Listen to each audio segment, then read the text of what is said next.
For someone who became a legendary programmer, you officially got into programming late in life.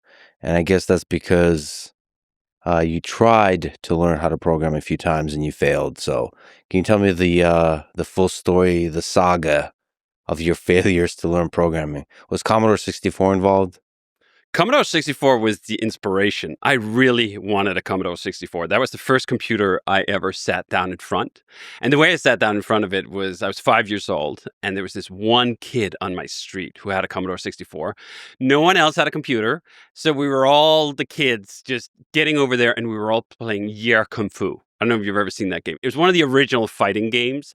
It's really a great game, and I was playing that for the first time at 5 years old. And we were like 7 kids sitting up in this one kid's bedroom, all taking our turn to play the game. And I just found that unbelievably interesting. And I begged and I begged and I begged my dad, could I get a computer? And he finally comes home. He's like, I got your computer. I was like, yes, my own Commodore 64.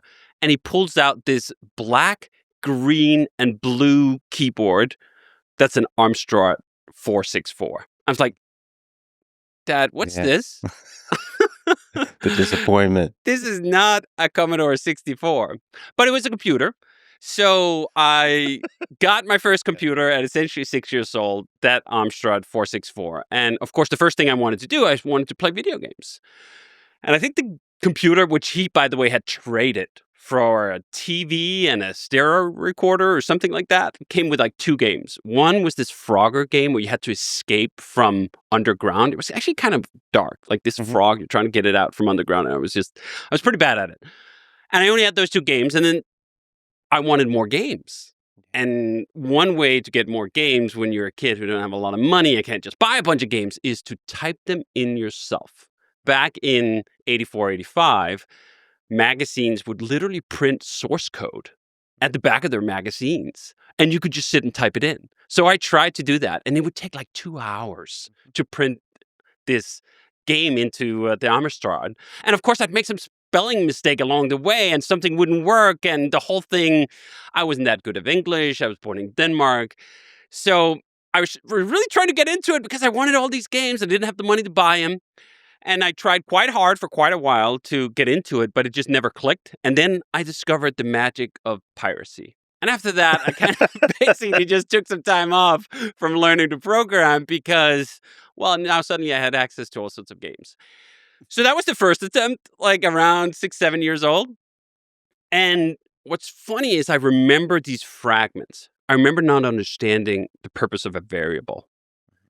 If there's a thing and you assign something, why would you assign another thing to it? So for some reason, I understood constants. Like constants made sense to me, but variables didn't. Then maybe I'm 11 or 12. I've gotten into the Amiga at this point. The Amiga, by the way, still perhaps my favorite computer of all time. I mean, this is one of those things where you're like, people get older and they're like, oh, the music from the 80s was amazing. To me, even as someone who loves computers, who loves new computers, the Amiga was this magical machine that was made by the same company that produced the Commodore 64. And I got the Amiga 500, I think in 87. Look at this sexy thing. That is a sexy machine right there. This is from an age, by the way, where computing wasn't global in the same sense. The different territories had different computers that were popular. The Amiga was really popular in Europe. But it wasn't very popular at all in the US, as far as I understand it. It wasn't popular in Japan. There were just different machines. The Apple II was a big thing in the US. I'd never even heard of Apple in the 80s in Copenhagen. But the Amiga 500 was the machine that brought me to want to try it again. And you know what's funny? The reason I wanted to try it again was I remembered the first time to learn, and then there was this programming language that was literally called Easy Amos. Like the easy version of Amos. I'm like, if it's easy Amos, how hard can it be? I gotta be able to figure this out. And this time I tried harder. I got into conditionals, I got into loops, I got into all these things, and I couldn't do it. And on the second attempt, I really got to the point of like, maybe I'm not smart enough. Maybe programming is just not, maybe it's too much math. Like, I like math in this sort of superficial way. I don't like it in the deep way that some of my perhaps slightly nerdier friends did, who I had tremendous respect for. I'm not that person. I'm not the math geek who's going to figure it all out. So after that attempt with ECMOs and failing to even I don't even think I completed one even very basic game. I thought, the program's just not for me. I'm going to have to do something else. I still love computers. I still love video games. I actually, at that time, had already begun making friends with people who knew how to program, who weren't even programming ECMOs. They were programming freaking assembler. And I would sit down and just go, the moves and the memories and the copies, how do you even do this? I don't even understand how you go from this to Amiga demos, for example. That was the big thing with the Amiga. It had this wonderful demo scene in Europe. It's this really interesting period of time in the Amiga's history where you had all these programmers spread out mostly all over Europe who would compete on graphic competitions where you could probably bring one of these up on YouTube. on this thing, they would make these little almost like music videos, combining some MIDI music, combining some cool graphics, and they would do all of it in like 4K. 4 kilobytes, that is. Not 4Ks of revolution, 4 kilobytes of memory. And I just thought that was such a cool scene. This was obviously pre-internet. It was even pre-BBS, bulletin board systems to some extent. It was you swap your demo software with someone else by sending them a disk in the mail, like the 3.5s. And I was enamored with that whole scene. I was enamored with what they were able to create. And I just wanted to be a part of it, even though I kind of didn't have any skills to contribute. And that's how I got into running BBSs. I didn't learn programming then, and I wouldn't learn programming until much later, until I was almost 20 years old. The bulletin board systems existed in this funny space where they were partly a service to the demo scenes, allowing all these demo groups to distribute their amazing demos. And then it was also a place to trade pirated software. And I ended up starting one of those when I was 14 years old in my tiny little bedroom in Copenhagen. I had my, at that point, Amiga 4000. I had 3 telephone lines coming into my tiny room. Nice. Which was funny because, again, I'm 14 years old. By the time I was installing my 3rd line, you had to get someone from the telephone company to come do it. I get this guy, and he's just looking around like, what is this? Why the hell is a 14-year-old having 3 phone lines into their tiny little bedroom? What's going on here? Why are all these modems blinking red and black and making funny sounds? Did your parents know? They did and they didn't. They knew I had the phone lines. They knew I had the computer. I don't think they really understood that I was trading pirated software that was both illegal and whatever else was going on. Oh, we should probably say that in Europe, maybe you can comment on this, especially in Eastern Europe, but Europe in general, piracy, I think, was more acceptable than it was in the United States. I don't know. Maybe it's just my upbringing. Even that conversation wasn't present. I never spoke to anyone growing up in Denmark who had any moral qualms whatsoever about piracy. It was just completely accepted that you're a kid. You want a lot of games. You don't have a lot of money. What do? You trade. Yeah. Some people would occasionally buy a game. I mean, I once bought a Sega Master System, and I bought one game because that was what I could afford. I got Afterburner 2. I don't know if you've ever played that game. It's pretty bad implementation on the Sega Master System, but it was like 600 kroners.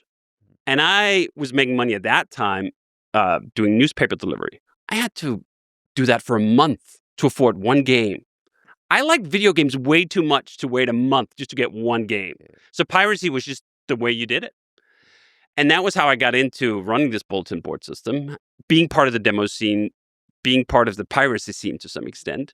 And then also at some point realizing, you can actually also make money on this. And this can fund buying more phone lines and buying more modems and buying more Amigas.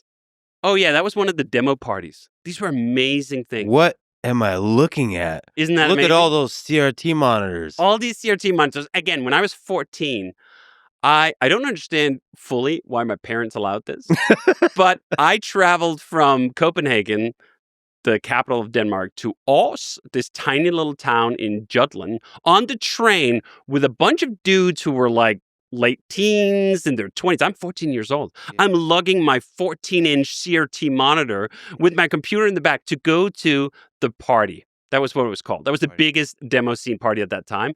And it was exactly as you see in that picture. Thousands of people just lining up with their computers, programming demos all day long, and trading these things back and forth. That's kind of awesome. Not gonna lie, it's a little ridiculous. It's totally awesome. And I miss it in ways where the internet has connected people in some ways. But the connection you get from sitting right next to someone else Yeah. who has their own CRT monitor, who's lugged it halfway around the country to get there, is truly special. Because it was also just this burst of creativity. You're constantly running around. You're constantly surrounded by people who are really good at what they could do. They're really good at programming computers. It's infectious. It was part of that pang I felt then going like, oh man, why can't I figure this out? I mean, why can't I even figure out Easy Amos? It's kind of frustrating. But on your third attempt, you're a little more successful. So third attempt is when I start getting it. This is when I start helping out, let's say, building things for the internet. So around 95, I think it is, or 96, I discovered the internet. Actually, in ninth grade, that was my first experience. I went to some university in Denmark, and in ninth grade, we had this excursion, and they sat us down in front of a computer, and the computer had Netscape Navigator, the first version, or maybe it was even the precursor to that. And they had a text editor, and us kids just got like, hey, build something on the internet. And it was just HTML. And the first thing you do is like, oh, I can make the text blink by just putting in this tag and saving it. That was that moment. That was actually when I reawakened the urge to want to learn to program because I got a positive experience. All the other experiences I had with programming was I'd spend hours typing something in, I'd click run, and it wouldn't work. And I'd get an error message that made no sense to me as a kid, either at 6 or 7 or at 12. And here I am sitting in front of a computer connected to the internet, and I'm making text blink. I'm making it larger. I'm turning it into an H1 or an H2. And these guys out here, we just did it for like an hour and a half. And suddenly I go, oh, I can make things for the internet that someone in Germany can be able to access and see. And I don't have to ask anyone for permission. This is super cool. I got to do more of this. So I got into the internet. I got into working with HTML, and I still had all these friends from these demo parties. And I started working with them on creating gaming websites.